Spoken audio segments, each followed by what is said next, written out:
Hey everyone, welcome back. Hope you're having a fantastic day so far. So a major change is on the way that's going to impact millions of Social Security beneficiaries. Plus, can the long-term solvency of Social Security finally be solved this year? In today's video, we are going to be breaking down everything that you need to know. But before we go ahead and dive into it for today, if you would like to explore potential huge savings on your Medicare plan, then you might want to consider giving Chapter a call today with that number up there on the screen. You see, historically, people who have worked with Chapter have saved right around $1,100 on their Medicare plan on average. So what do you have to lose? The call is completely free. The number is right up there on the screen. That number is 612-895-2101. That is 612-895-2101.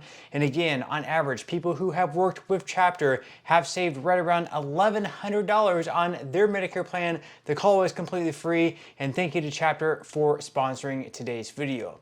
Okay, so we're diving right into it for today. So we're going to have a new change that's going to potentially impact millions of Social Security beneficiaries starting very soon. This is part of the crackdown on fraud that is taking place or potentially taking place within the Social Security Administration. So far, they have made several changes dealing with fraud and different things like that, and the newest change is about to take place. So we're going to be diving into it today with this article from Fast Company. They say that the Social Security Administration will officially stop issuing paper checks.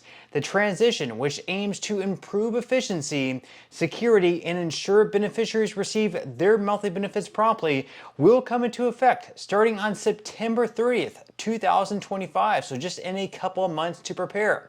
Beneficiaries should receive electronic fund transfers quicker than the time it takes for a check to arrive in the mail.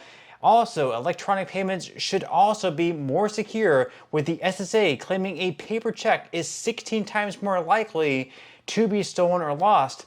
Meanwhile, the federal government will financially benefit from the change, so it costs right now about 50 cents to mail a paper check, whereas on the other hand, an EFT should cost under 15 cents. So of course, there are a few different reasons, the cost savings that they're going to benefit from.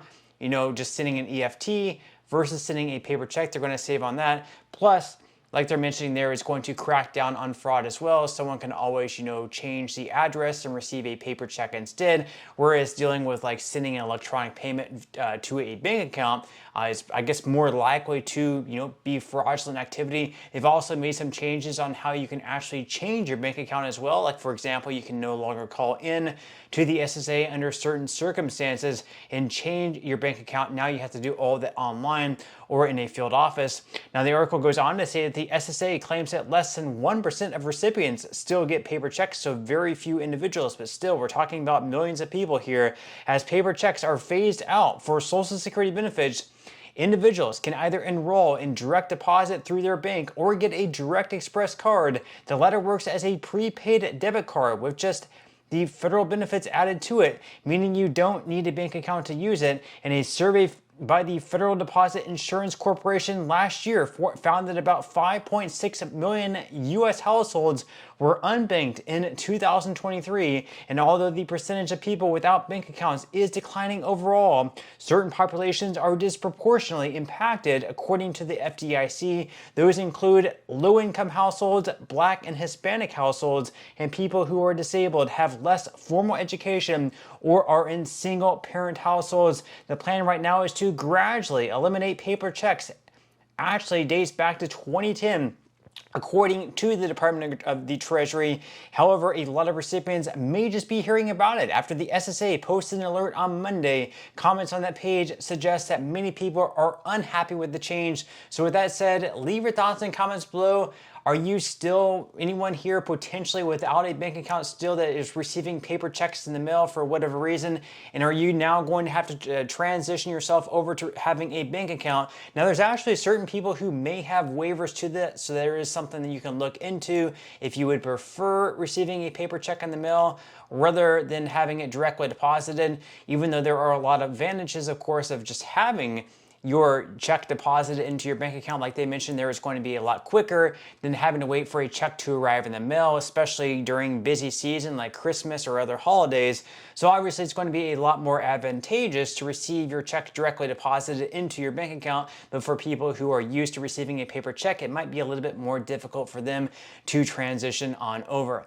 Now, moving into our second possible change, maybe later this year, perhaps maybe 2026, or maybe they kick this can all the way down the road to the very last second in 2032 or 2033. That is the insolvency of Social Security, because right now they are saying that anywhere between 2032 and 2033, Social Security is pretty much going to be going bankrupt, and they're going to have this big cut across the board for everyone of anywhere between 19 to 26%. We've had different plans out there. We've had plans strictly by Democrats that only Democrats will support. Then we have ideas that only Republicans support. But right now we have a couple of different senators. We have a Democratic senator in Tim Kaine, and we have a Republican senator in Bill Cassidy.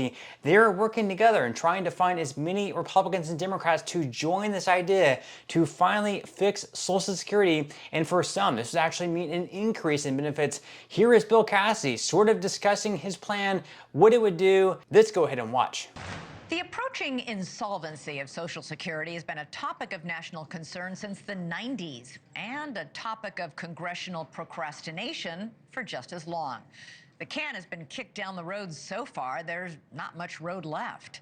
The fund is expected to start running dry as early as 2033, in 7 years, 7 months, and 15 days to be precise. The problem? Too many people are living longer and drawing benefits with not enough young people paying in.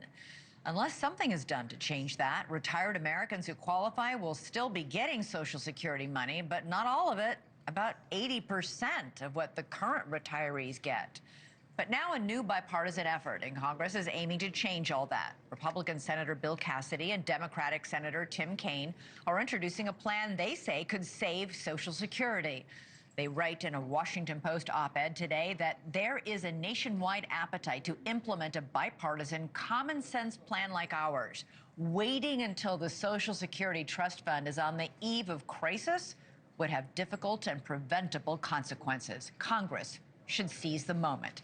Joining us now is Republican Senator from Louisiana, Bill Cassidy. Senator, great to have you here. So, is Congress going to seize the moment? You've been warning about this crisis for years. Nobody seems to do anything about it. Well, I don't know if we're going to seize the moment. I wish I could tell you absolutely, but you're right. History would say bet against it. But what Senator Kaine and I have is a way that balances the kind of politics. It puts forward a good policy. It addresses that 20% shortfall that you mentioned doesn't happen. And along the way, it pays for Social Security. Now, we're setting it up as good as we can. I love this show. Maybe that'll prompt my colleagues to get into action. All right. So if your plan passes, people will get every penny that they paid into back out of it, yes? Absolutely. And then some people will get a little bit more.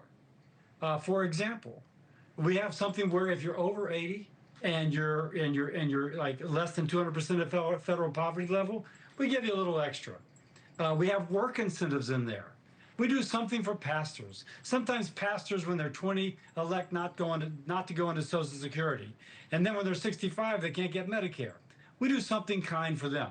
So we do things that fix problems, that actually help others, put in work incentives. That's a good thing.